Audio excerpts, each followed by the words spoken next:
You got what you wanted. The job, the money, the relationship, maybe the apartment with the good view. You hit the goal. You did the thing.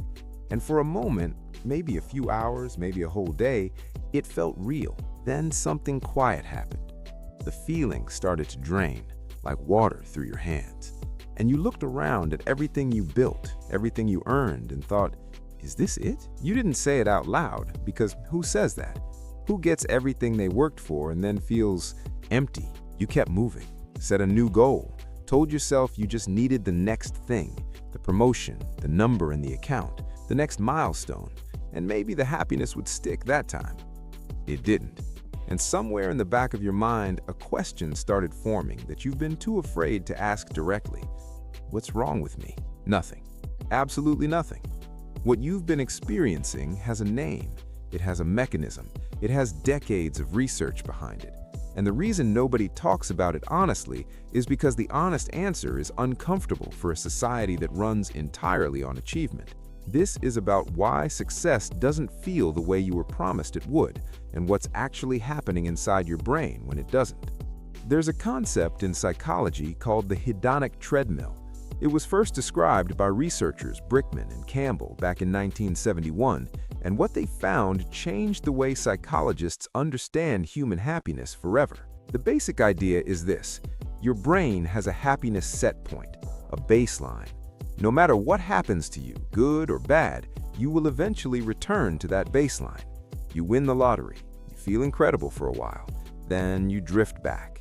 You lose something important, you grieve, then you drift back. The treadmill keeps moving, you keep walking, you never actually get anywhere. Here's what that means in real life. When you're chasing success, your brain is flooded with dopamine, not because of the achievement itself, but because of the anticipation of it, the wanting, the almost there feeling. Dopamine is not a reward chemical, it's a pursuit chemical.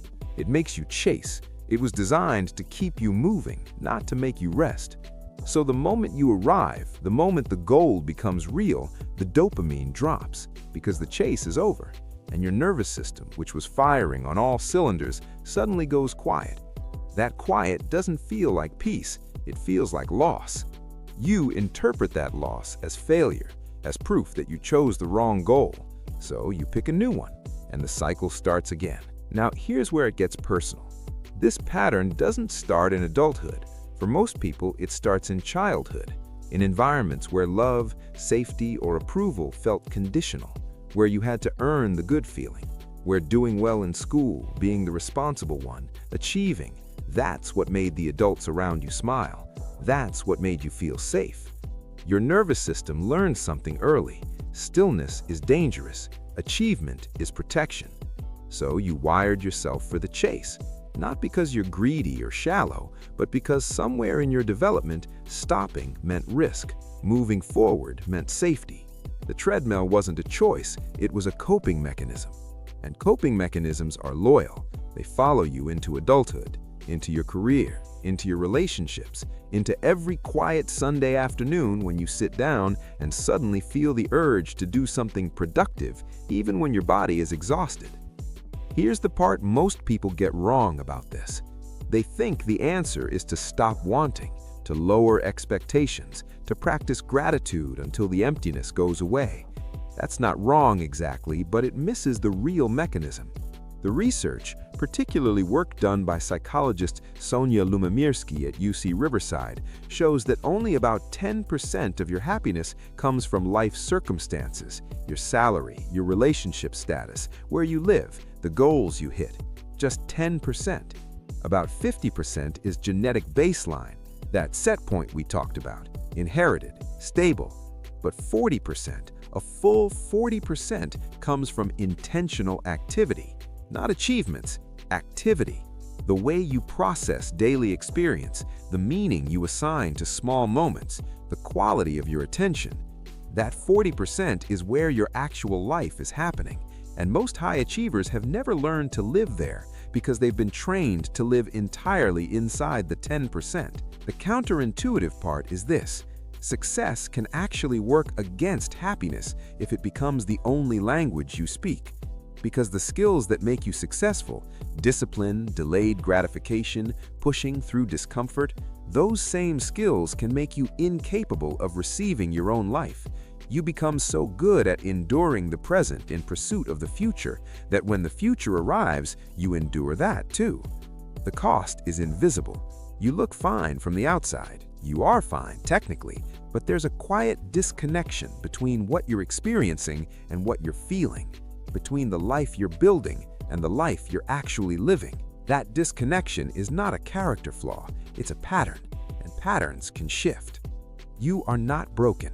You are not ungrateful. You are not someone who just doesn't know how to be happy.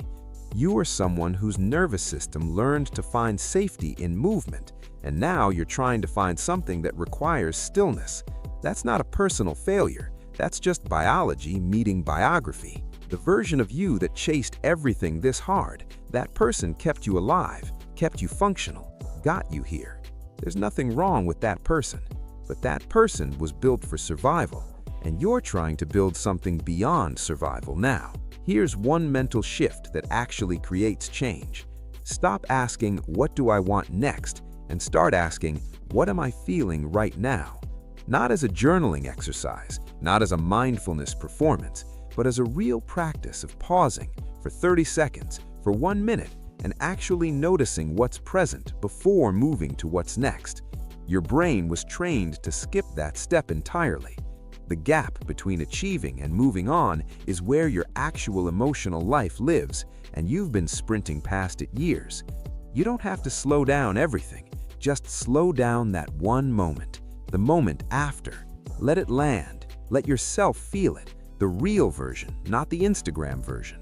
That practice, done consistently, is what starts to rewire the connection between your external life and your internal experience. It sounds small, but the treadmill doesn't stop because you run faster. It stops because you step off just for a second and remember you were never being chased. If something in this felt familiar, there's a reason. The way your mind processes success, meaning, and fulfillment, that goes deeper than goals and habits. There's another layer to this, a quieter one. And if you're the kind of person who got this far into a video like this, you're probably ready to understand it.